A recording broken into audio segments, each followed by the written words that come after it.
Welcome back to our episode of The Adversity Advantage.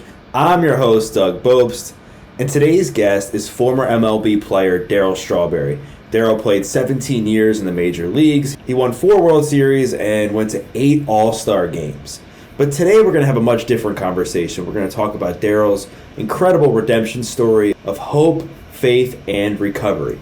So let's get this conversation going and welcome Darryl Strawberry to the Adversity Advantage podcast. Darryl, welcome to the podcast. Hey, thanks, Doug. Thanks for reaching out to me and having me on. I appreciate it.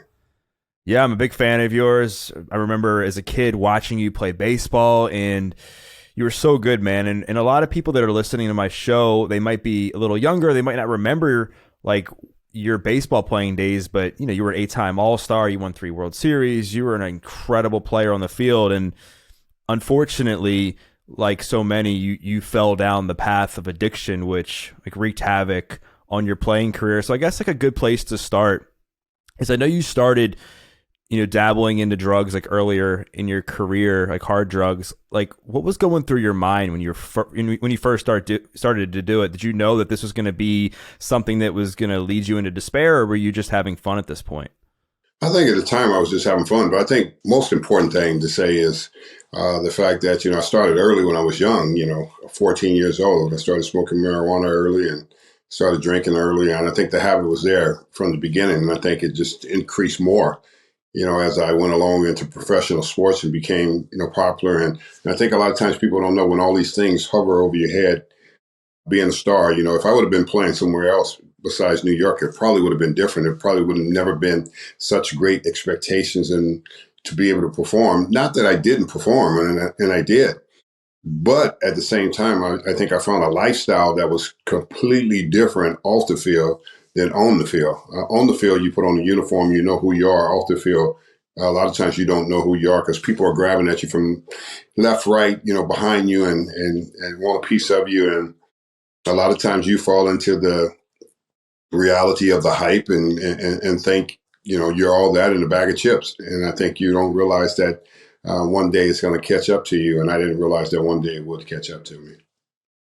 And I remember seeing the 30 for 30 special with about you and Dwight, and even just hearing what you just said, that I can imagine that your environment played a huge part in it, like that you're around other people that are doing this. You're in New York, you're partying a lot. So this is all like normal to you, and you really don't know anything else at this point. But I know you've done a lot of work on yourself. You're now a Christian, and you're an evangelist, and you speak, hundreds of times a year. Like looking back now, like what do you think was at the root of your drug use? I mean, was it childhood stuff? Was it the environment? Like what was the deeper thing going on? I think it was a deeper thing from childhood abuse from a father to rejection of never feeling comfortable with inside myself and never believing that I was going to be anything. And here it is, I come to play Major League Baseball at an early age and become a star, rookie of the year and accomplish all these things and still thinking, as I'm playing and having a uniform on, running around the bases, hearing in my head, what my father was saying, that I would never amount to anything. And I just believed that regardless of how well I did. I think it was a scar that was left inside of me. And I think a lot of times people don't know that lawlessness brings about brokenness, and broken generations just continue to go on until you break the vicious cycle. And I never want to turn out to be like my father, and I end up being just like him, an alcoholic, womanizer, and, abuse my family and everything, say things. And you don't want to do that, but that's what you grow up in. You don't know anything better. That became a big part of who I was. And it left me wounded and left me scarred, even though I had the uniform on and I could do great things. My athletic skills is what was my driving point. I think that really was the point of driving me into being well and being accepted and approved by media and fans, because of my athletic skills, because they would doubt if I could do it, but I had no doubt I can do it. So that was a driving force for me too, in a different perspective. But the other part was the empty part that was real. Brokenness is real, and I think people don't realize that. You see a lot of athletes who come and play, and they're great, and you wonder why they never make it. And you look at them and say, "What happened to them?" Because the inside, that brokenness on the inside, is so deep. It keeps you from knowing who you are. Some guys do climb the mountain and get out of it. You cheer for them and and you wish, for yourself that you can get out of it. You wish for yourself that you could be different. Because I always wish for myself to be different when I was playing. I wish I could be like Gary Carter. I wish I could be like a guy that was very simple, loved his family, loved God, and understood who he was. And I don't think a lot of players do really understand who they are when they play. Some are very fortunate because they have their families intact. Father's there, the mother's there, and they've been able to live like that. And some don't and still make it out of those situations because they never went down any of those dark roads of picking up alcohol and drugs to detour their life. Yeah. And you brought up something that I think is very impactful that you shared, that like initially that you got, I don't know if addicted is the right word, but to fame and notoriety, and you were getting all this attention because you were a stud in your early years as a baseball player. You mentioned, rookie of the year and 8-time All-Star, and you were so good. Like, do you think you reached a point like in your career that you had just gotten so much notoriety and success so quick that became like an addiction and you had to move on to something else, and that's where these hard drugs really took over? Well, I don't think so far as my notoriety as a player. I knew that part, but I got sick of it. As everybody always saying, well, especially playing in New York, they were saying, well, you could do better than what you're doing. And I think a lot of guys don't realize how hard it was. A lot of guys that were sitting up there and looking at your talent from your talent standpoint, from just looking, but never knowing how much work you had to put in to be able to excel and become great at doing that. And I think I got sick and tired of hearing about that more than anything. I just wanted to be a player, just like everybody else. I wanted to be able to, play. If I go 0 for 4, I go for 0 for 4. You don't bark on the other guy to go 0 for 4. But when I went 0 for 4, it was like, how could you go for 0 for 4 and leave 2 guys stranded? Well, didn't that guy leave 2 guys stranded too? But I would always have to take the heat for that because of being so talented and the expectations were so great. So I just got over the fact of that, but I never got over the fact of winning. I mean, I always loved the fact that, when you're on a team, it's never about you. It's got to be about a team. And I think that's what made me such a great player because I understood the team concept of being a team player. And that made a difference in me of the way I approached the game and didn't get caught up into that. But I don't think it affected me from the standpoint, like I said, of being talented. I think what really affected me was not knowing who I was. I think anyone that can excel and achieve, but if you still don't know who you are, there's going to be some problems along the line. And I think that's really where my problem started, along the line of not knowing who I was more than anything. Right. Yeah, identity definitely is so important. And I think that your relationship now with Jesus and God has definitely taken your relationship with yourself to the next level. And I definitely want to get into that. But like you mentioned at the beginning of your addiction journey, when you were playing, like it was initially just, you were just having fun and going out and doing that sort of thing. Like at what point in your career did it shift from just going out and having fun to where it was significantly causing problems in your life? Well, eventually it's going to catch up to you. The older you get, the more difficult it's going to get, and the addiction part is going to kick in. And once that kicks in, it kicks in a very powerful way. It's a transformation of the brain. The brain takes a different direction and a different road. And now all of a sudden, you were having fun, at the beginning you call it. And now all of a sudden, you need to use all the time. You need to drink all the time. That's the only thing that satisfies your feeling of who you are inside. And I think, that's what happened to me. It just started to kick in. And over a period of times, it just becomes like a full-blown sickness, and now you're really addicted. And I think what most people don't understand about addiction, it's an illness, it's a disease, it's a sickness. And once it gets a hold of one person, it's very hard for a person to just turn it off. People say, well, can't you just not use? No, it's not that simple. You don't understand. It's a craving. It's a craving that takes over your life. And I just been very fortunate to be able to sit here and be alive and be well and be in recovery. And I think about all the young people that I see today with the epidemic, with the opiates and heroin, and they're not making it and they're dying at 18 and 19, 20 years old. I'm just so saddened to see that happens to them because it doesn't have to be that way. Somebody has to be able to love them through that process and let them know that, yeah, you have a problem, but I love you no matter what. Don't turn your back on anybody that's hurting because we don't know what happened to them. We don't know what kind of trauma. We don't know what kind of rejection. We don't know what kind of loneliness. We don't know what kind of anxiety and depression that they're going through. And, I think that's what happened for me is I had people around me that didn't turn their back on me. And that's why I'm sitting here today. I'm a new person today because of that, because I had people that cared for me when I couldn't care for myself. And my wife was that big example. She's in recovery, and she was in recovery for a very long time. She got about 22 years in recovery, and I was still struggling. And she was pulling me out of dope houses and saying, God's got a plan for you. Your life this is not your life. And, that's the most incredible part. I understand when one gets lost in that. And I got lost in it, and I hate to see so many young people get lost and lose their life. Yeah. Amen, man. It's so sad to see how many people are dying. I think it was what they say, like over 100,000 people died in the last year from overdoses. And I want to go to your redemption story. You brought up your wife, who has played a humongous role in your own recovery, your spiritual growth. And there's a lot of people, Darryl, that when they are first trying to get sober or into recovery, they have a hard time rebuilding confidence. They have a hard time believing in themselves again. Like, what was that journey like for you? Because I can imagine you were pretty beaten down and broken at that point. So what was going through your head, and how did you start to develop the belief in yourself again that you were now going to make it in recovery? Well, we all are beaten down, from the addiction part of alcoholism, drug addiction, whatever it may be, food, whatever you're going through. You get so beaten down, you don't even think you can get up. And I think what people have to realize is a process. It's not an overnight miracle. It's not like you turn a light switch on and all of a sudden everything has changed. That's not what's going to happen. It's a process. It's something that you have to walk through. I think what a lot of times people don't understand, and what I had to come to the understanding of, is I didn't get myself in this overnight, and I'm not going to get out of it overnight. So there's going to be a process that I'm going to have to go through. And the process is really hard. The process is change. I have to change a lot of things about myself. I think it's never about the drinking and using what happens to people. I think it's about the behavior. It's about the behavior of who I was. And that was going on for so long throughout my Major League Baseball career. You're doing whatever you want to or however you want to, because nobody can tell you what to do. You're making millions of dollars and you're not under anybody's thumb, so you do kind of whatever you want to do. So what had to happen was I had to change the whole thought process and the behavior of who I was. And now I couldn't do all these things, and I had to remove myself from a society.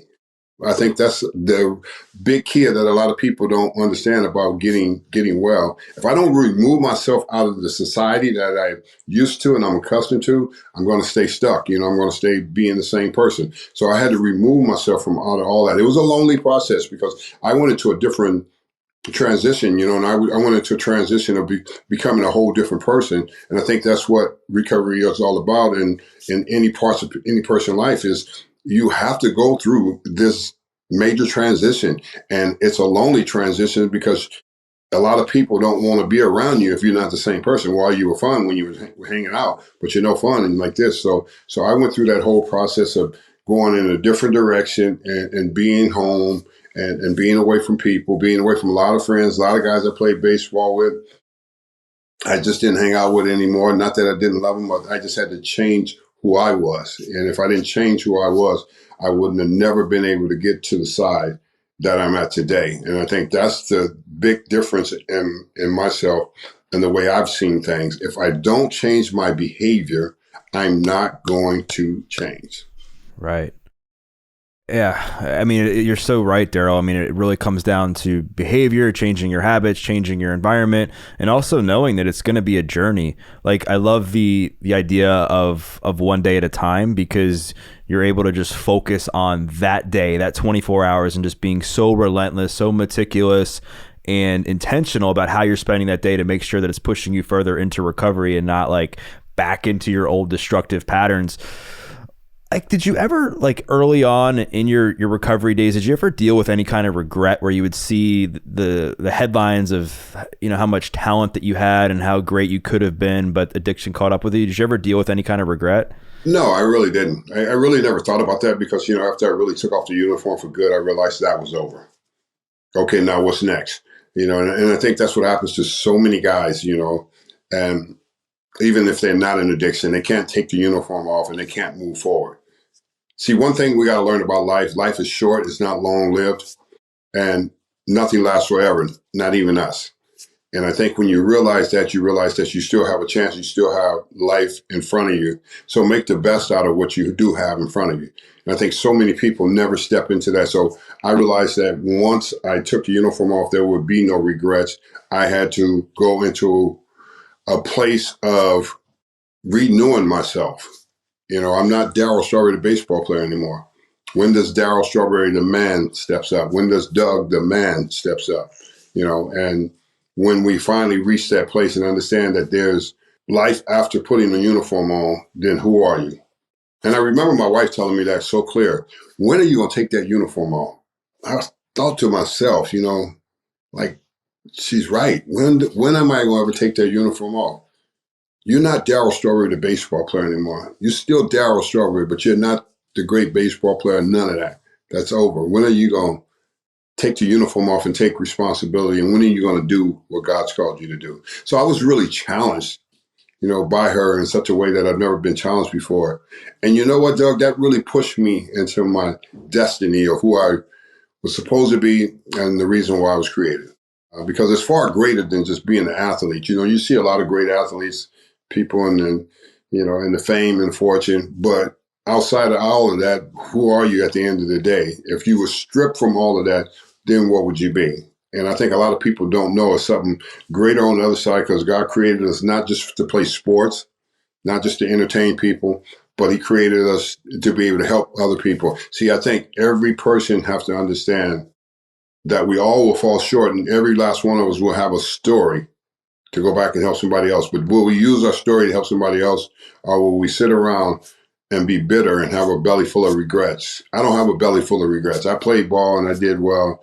And today, the kind of work I get to do, Doug, is just far greater than playing ball or anything else, because I get to see lives being changed and souls being saved at the end of the day. And I could never imagine myself doing that when I was hitting home runs and drinking alcohol and womanizing and all these other things and making millions of dollars. I could never dream the fact that one day that I would be an evangelist. I would be standing in major churches across this nation, being trusted to preach the gospel, which I never went to school for and not qualified, but God qualifies you when you enter in his plan and not your plan. I love what you said about regret and looking forward and knowing that you have to leave the past behind and not worry about who you were in those moments, but really focusing on who you're going to become as a result of that. Because there's a lot of people, whether they're athletes or not, they beat themselves up because, like, man, I had so much going for me and I blew it, or I blew this chance, I blew that chance, or I pissed this person off and now my life's over. And really,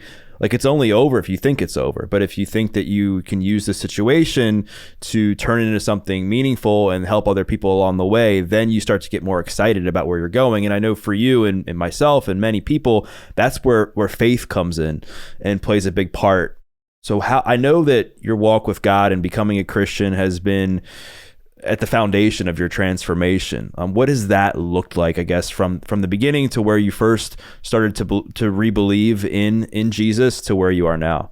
Well, from the beginning, I'm just like everybody else. I don't know where to start, and I think, I think what most people don't understand, and I had to get this point clear across to them, the Bible is a simple book for complicated people, because we're all complicated. But it's very simple, and it's always been simple. And I think the problem with most of us, and just like it was with me, is I never picked it up for myself and started reading it. And it wasn't until I picked it up for myself and started reading it, that's when I realized I got the revelation of the true meaning of being a Christian. It's not looking at somebody else and saying, well, look at them, they're a Christian and they're doing this. No, the Bible didn't say some would fall short. It said all of us would fall short. So everybody on this earth that comes here is going to fall short. So there's no reason to look at anybody else. All we got to do is look at ourselves and examine ourselves. And when I started to examine myself and started to see the shortcomings of myself, and I started to understand as I continue to read the Bible, as I continue to hide out and saturate myself in the Word of God and allow the Holy Spirit to teach me about the Word, it started teaching me about me. Because what people don't understand, Doug, is God is never going to change. Before we were here, there were other people here that he used too, and they had the same issues just like us. They had problems. But he used them just as well as he would use us when we could see ourselves as undeserving grace that he gives to us, and understanding that I don't deserve grace and he gives it to me anyway, now you can move forward. And I think too many people beat themselves up because they try to do it in the natural, but what they don't understand, God is not natural. God is supernatural. He's a different being than us, but you have to have a personal relationship with him. And, a lot of people ask me all the time, well, Darryl, how did you get to this place of having so much knowledge and meet Jesus? How did you meet Jesus? I said, well, Jesus has never been lost. See, when you can understand that you're lost and he's there, now you come to him. Now he will give you the revelation and understanding of why you were created. You were created for more than you can ever imagine. And then he allows you to do things that you cannot do, but he will do them through you because he's great. Yeah, man, amen to that. And I think a lot of people get tripped up when it comes to Christianity and God and all that, because they've had a lot of misfortunes in their life, and they're like, oh, if God is real and he really loves me, then why am I going through this? And I know your childhood wasn't easy at all. I mean, I've heard you talk about what the relationship was like with your dad growing up and how that all unfolded.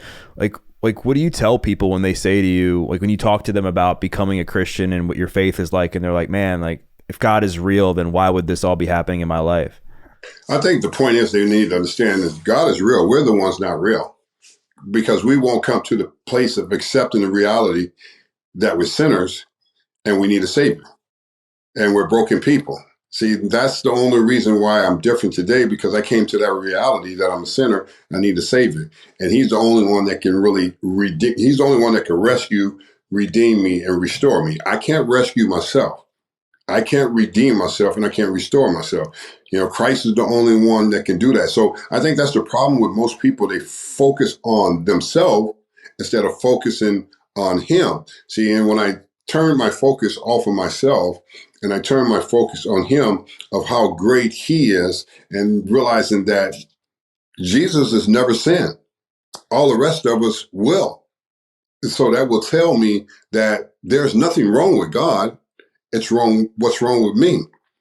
And if we can grab a hold of that part and understand that part, that there's something wrong with me, but I don't have to be like this no more if I come into this personal relationship. See, everybody's looking at my life and wondering, wow, because they knew my life from playing baseball and being broken and, jail and everything else. And they're wondering, how could this guy go from this place of life to this place of life? How does he know so much about God? How does he know God is good? Well, because I had to look at me. I didn't have to look at God. I mean, God has always been good. I think we mistake the fact of how good he is because we look at ourselves and we see ourselves as failures, but God does not see you as a failure. He will never see you as a failure. He will never leave you nor forsake you. Everybody else will be gone, Doug, and everybody else will see you different, but he will see you not that way. And when you could understand coming in and having that relationship with him, you will never see yourself as a failure. I think that's what has happened to me. I don't even see myself as a failure. I don't even see myself as the falling. Yes, I know I had falling short and back in all those days, but I don't even see that in my life today. I see myself so clear now because I understand who Christ is and I understand who I am in Christ.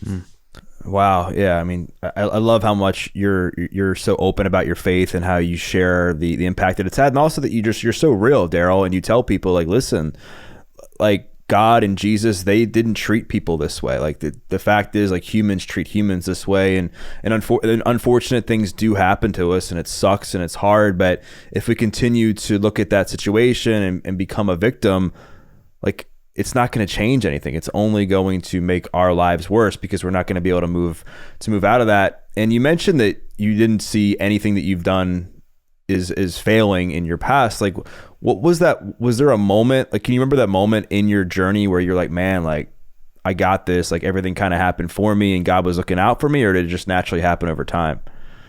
Well, I think over a period of time, you start understanding the map of life. The map of life for all of us is real. And we see our shortcomings. When you can see your shortcomings and see you don't have to be any short in those anymore, now you have moved on and you moved on to a different phase in your life. You don't think about, what happened in the past, and you don't sit back and dwell on that.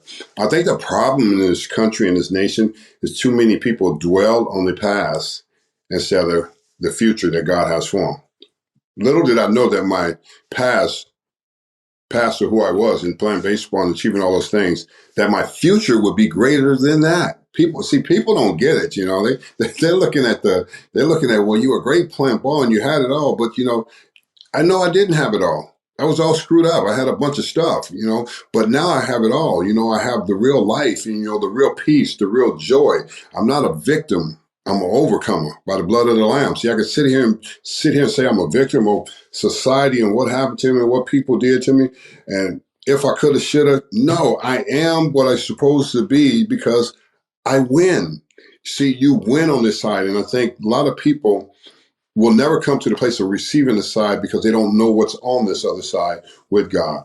And it's far greater than an earthly standpoint when you enter in to that commitment and you start learning who you are in him, not who I am in the natural. I already know what I was in the natural. So the natural don't even exist in me anymore. It's the spirit man of who I am and what I am called to do today. It's far different than anything I could ever imagine, Doug. You think about it. I stand in front of thousands of people nowadays. I played in front of thousands of people, swinging a bat. But I stand in front of thousands of people in a pulpit now and preaching the good news. And I've never been to school, and I'm not qualified, but God qualifies the call in you when you trust him. And I think that's the whole point I'm trying to get people to see, that my trust and my joy doesn't come from my achievements from an earthly standpoint, because I can tell you this, I don't care who you are. I don't care how much money you make. I don't care how many trophies you win. God's going to call your name one day and you're going to die. And then they're going to talk about you for a week. And then they're going to stop talking about you here from this earthly standpoint. But when you have a relationship with God and you belong to him, God never stops talking about you. God tells you to enter in with him. Now you enter into an eternal heaven with God forever. And I think a lot of people don't see that and understand that. They only see what they see here in the natural from an earthly standpoint. Yeah, I mean, you're right. I mean, so many people don't focus on like the end result, right? They're just looking so like right now, here and now, like what's going on earth. And at the end of the day, like you're right, like we can't take our acknowledgments, the external validations, money, fame, all that stuff to the grave with us. All we can take with us is like who we are as a person, our relationship with God, like what kind of memories we left with family members, like all the stuff that doesn't really cost anything is what we actually take with us moving forward. And I know one of like the most important things when it comes to like a relationship with God and being a Christian is forgiveness. And you tell a powerful story about your relationship with your dad and where it was when you were a kid to where it is now, and how you helped lead him to know Jesus. And there's a lot of people that are holding on to resentments towards their family, towards themselves, towards friends. So if you could tell that story, I think people would really be moved by it. Yeah, and I think most people are holding forgiveness against someone else. When you hold a forgiveness against someone else, you're just holding it against yourself. You're keeping yourself hostage for the rest of your life. You're never going to be free. And I was like that my whole career, playing and hating my father and rejecting him because he rejected us. And then I get saved, and then God sends me to go see my father in the hospital down in San Diego. And God goes to me, how dare you not forgive him and I forgave you? I extended grace to you. How dare you not forgive him? You go down there and you give him the same grace that I gave to you. You go give it to him. And you go down to the hospital and see him and tell him you're sorry for keeping him out of your life and your career. I was like, are you serious, God? And he was like, I'm dead serious. And he said, I don't want you to talk about anything he did to you. He says, two wrongs don't make a right. And I went down to the hospital and I saw my father. And the first thing I said, the Lord has changed my life. And will you forgive me for keeping you out of my life and my career and your grandkids? And a tear came out of his eye, and he shook his head and said, yes. And I just lost it, Doug. I laid in his lap. I cried so hard. I just lost it. I just laid there and I just cried. And God said, raise up. And then raise up. He says, now lead him in the sin of prayer. The man that rejected me and left our family for broken, God said, lead him in the sin of prayer. And I said, the Lord changed me. Would you like to accept him as Lord of your life? He shook his head and I said, repeat after me. He repeated after me, and I led him in a prayer. And he accepted God. And then 5-6 months later, he passes away and go home to be with the Lord. So the Lord's chair would be in the middle of that. Always remember, it's never about you. We think it's about us, but he said, it's about what I want to do through you, and he said, the forgiveness was not for your father. The forgiveness was for me. That's why I ended up broken all those years, because I would not forgive him, and I think so many people are living their life like this, where they will not forgive someone, and they don't realize that it's pointing right back at them, and they can never get well. Ever since that day, I remember laying in that hospital with my father and asking him to forgive me, I was released from the bondage over my life for many years. And I think this is a message for so many people. If they hear this, you need to understand this, where you're at and holding somebody, all you're doing is holding yourself from being free.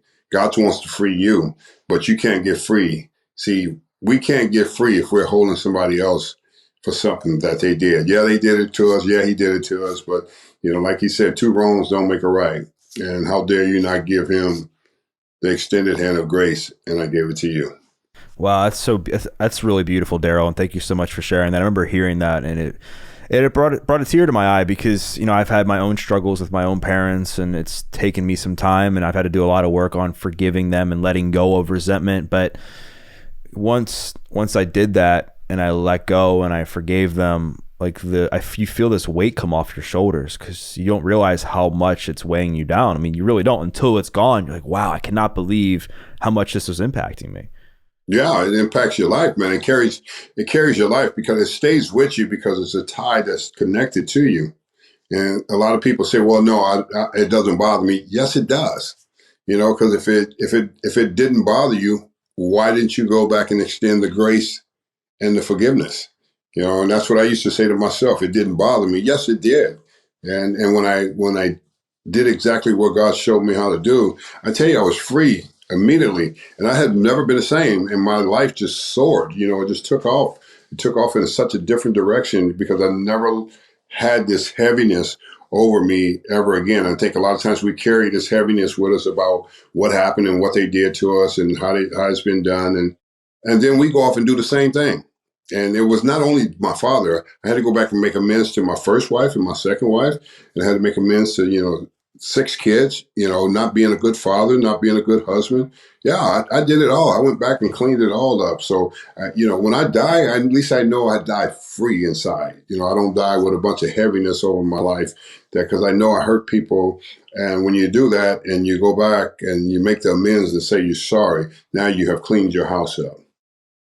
Yeah, I can imagine that it was such a challenge, and also a journey to heal not only the relationship with your first wife, your second wife, but also your kids. So what was that process like? Because there's some people that are listening to this, or they have friends that, maybe they've struggled with addiction and they've damaged relationships with their kids, and they're trying to gain their trust back. So what was that journey like for you? Well, it's a process, like I said, and you just be truly honest about it when you go back and speak about you. Don't speak about what anybody else, what they did in the process. Speak about what you did, and I think a lot of times that's what happens to so many people. They don't really want to go back and talk about them, but they want to think about well, you did this to me. No, when you're here to make amends, you're here to make amends about my wrongs, and stay focused on your wrongs. Don't get tied up into anything about what else happened. It could have been, should have been. No, it's wrong because I was wrong. And if I can take that responsibility in those particular situations, things will get better. And, my kids are amazing. They love me. They just, they think I'm just somebody great as a father, as a minister. They don't even think about who I was or know about who I was, because that memory's not there, and they were young. Which is great. And their mothers, they see me as a totally different person. I speak highly of their mothers. I never talk bad about them to the kids. I never did. I never talked down. And you make those amends for yourself to be able to go back so you can be better. And I think people need to understand that. And if you have friends that you have hurt, just go to them and tell them, be truthful to them about, what you have done. And, it's not for you to see how they respond. As long as you do your part, that's the most important part. See, sometimes people want to see how people are going to respond and act. Well, what if they do? That's not important. What's important is for me to just go and tell my ex-wives, I'm sorry. I hurt you guys and I'm very sorry. And how they respond and accept it, that's on them. But long as I know I've done my part, that's what's important. Right. And then in recovery, they talk a lot about the idea of keeping your side of the street clean. And I think that's one of the most important things for people to do when they're trying to improve a relationship with someone that they hurt, is that they can't control the other person's side of the street. They can't control when they come around. You can just control how you keep your side of the street. And if you're somebody that continues to dirty up your own side of the street and blaming them and begging them to come and love you again, then the relationship will never get back to where it was or have any shot of getting better. You have to own your side of the street, do the best that you possibly can to improve yourself, and then over time, that relationship hopefully will come back together. One of the quotes that you said that I've heard you say on a couple podcasts, it's super powerful, is you said, my pain led me to my greatness, but my greatness would eventually lead me to my destructive behavior. So if you could dive deeper into that, I think people would really enjoy it. Yeah, the pain of who we are lead us to achieving great things, because when you've been rejected and believe you're nothing, so you have real pain inside of you. And it will lead you into your greatness, but it will not make you great, because your greatness comes from the gift that has been given to you. But it will lead you into your greatness, but your greatness would eventually lead you into your destructive behavior because you never got well from the pain. And I think this is what happens to so many of us in life. It doesn't have to be, athletic. You could be, a doctor, lawyer, whatever you are, or just whatever, a salesman, a plumber, whatever. If there's real pain there and you never deal with your real pain, it's still there. And this is just for a normal person, a housewife or husband. If your pain is there, it's still there because you have not been delivered from the pain. So that will lead you into being great in everything that you do, but your greatness will eventually lead you into the destructive behavior because I never got free from the pain, because the pain will always be there until you get delivered from it. And it wasn't until I allowed God to deliver me and understand the symbol of the cross that Jesus had already paid the price for everything that was killing me.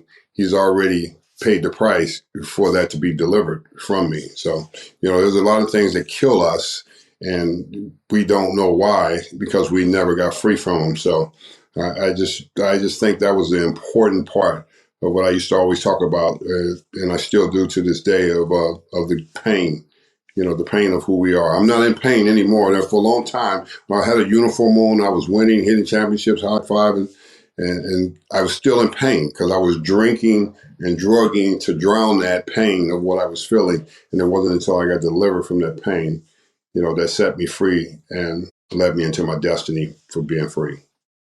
You're so right, because I think that a lot of people, they chase after these external validations, these achievements, these accomplishments, success, for the wrong reasons, to fill this void inside of them because they don't know who they truly are. They don't have a relationship with God. They have all this resentment towards people in the past or wanting to prove people wrong. That becomes like a drug of achieving. And then they are just so caught up in focusing on that they lose sight of who they truly are as a person. And it's not until you can kind of bridge that gap and start to do the inner work on yourself and heal that pain that success and the work that you do will be more meaningful. And I know today you're an evangelist and you go and you speak at churches and all over the place. Like, when did you reach a point, like, in your faith where you realize, like, I want to start to give back. I want to start to do this for a living? Well, I never thought of it that way. It just came from a natural standpoint, as I continued to study and grow and God continued to send me. I realized that He had given me the gift, to speak life, that would bring about transformation and bring healing to people.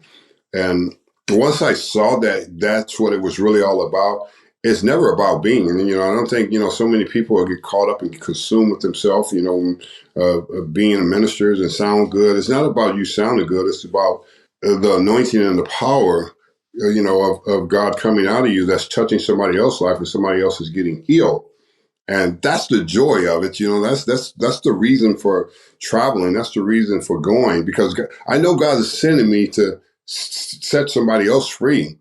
And when you understand that and you can get out of the way, then you realize the importance of it. So the importance of it is to always remember it's never about me, and it's always about someone else that's going to walk through those doors that is close to committing suicide. I've had many of people come and hug me and say, your word today kept me from committing suicide.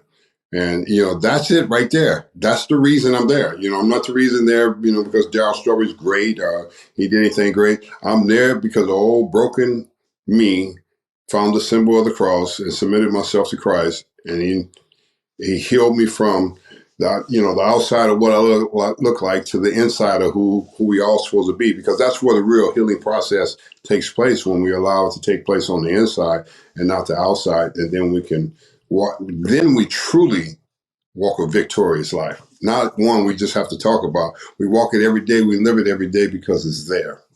And your words, I'm sure, are really helping people to not only unlock this path of self-discovery and unlock this unforeseen self-confidence that they may have never had, because they hear your story and they hear you talk about how all the accolades and achievements just led you down this path of destruction, and they see themselves like, wow, like I can do this. Like if he can go from where he was and how broken he was and heal all the pain and heal all the trauma that you endured, like I can do it too.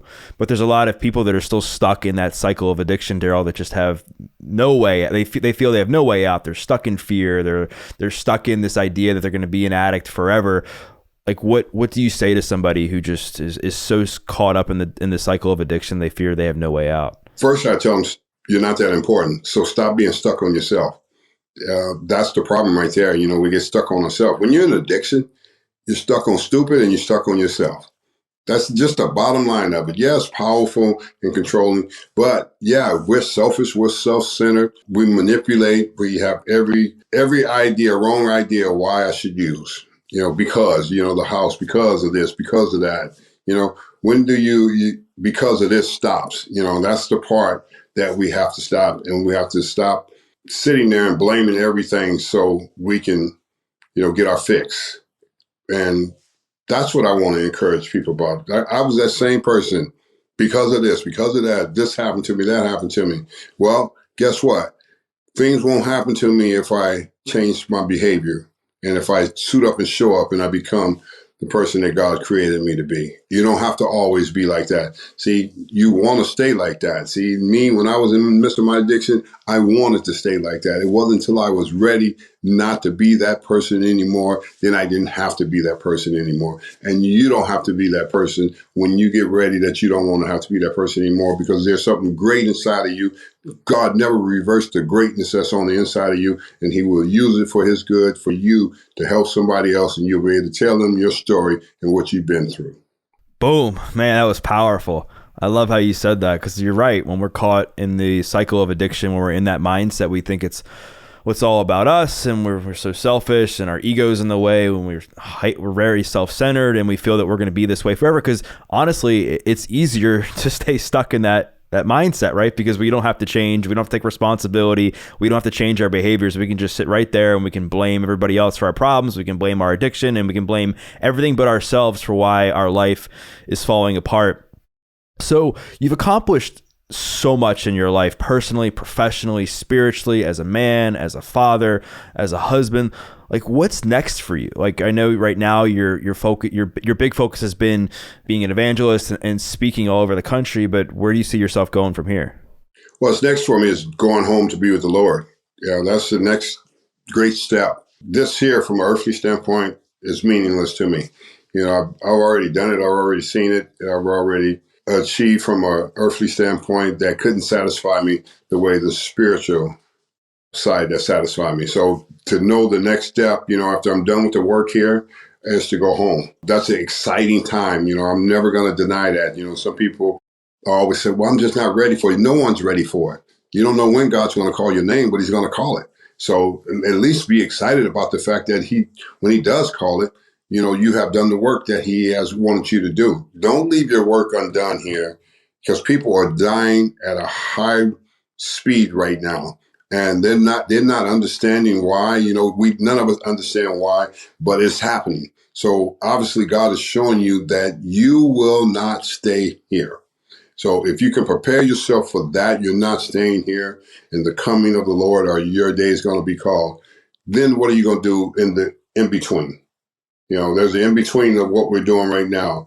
Am I trying to encourage people? Am I trying to help people? Or am I making this all about me? Make it about others and help others, and then be prepared to move on out of here, transition on out of here, and say goodbye, because that day is coming. Yeah, you're right. That day is coming eventually, and one day it's going to be our day. We don't know when it is, but when that day does come, hopefully we're prepared and we have that relationship with God and we have left our mark on earth, that we have fulfilled whatever purpose it was that he put here for us. And Darryl, there's a lot of people that might be listening to this that maybe aren't believers. They're not Christians, but I know they could probably get something from the Bible. And there's a lot of stories and verses about redemption in the Bible. So what's a verse in the Bible that's been meaningful for you and your powerful story of redemption? Well, I just think it's so many, so many things there that are for you. You just don't know because you haven't tapped into it. And yes, I know it's very complicated and it will be very complicated at the beginning. But at the end of the day, there's tons of different scriptures and, that you have to come to a place and understanding. The book of John is one of my favorite books, because it's about believing who Jesus is, and he's turning water into wine. Feeding 5,000, raising Lazarus from the dead. But, when I think about it, I think about the fact that he, talks about it in John 14:6. Jesus says, I am the way, the truth, and the life. No one comes to the Father except through me. So he's telling us that he is the gateway to everything. Everything that's lacking in us, he's the way to it. And if we can come to that understanding, believing that he's the way, the truth, and the life, then we'll have a clear picture and understand who we are. We'll understand that we got to go through him to know who we are. And I think so many of us sit on the edge of the fence of who we are in our life, that are not believers. And I was the same way.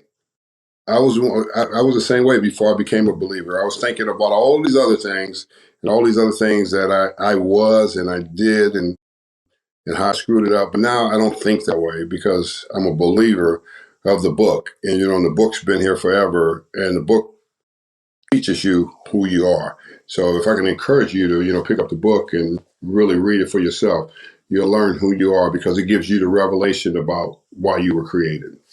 Amen to that, man. I think that's a good place for us to stop because there's so many people that are going to get a lot out of what you said on this podcast. You've shared so much wisdom on recovery, on your spiritual walk, on just how you've healed the relationship with people around you, healed the relationship with yourself, and ultimately become the best version of yourself as a result of that. So if people want to connect with you, Darryl, and learn more about like what you have going on, or they want to maybe read some of your books, like where can they do that?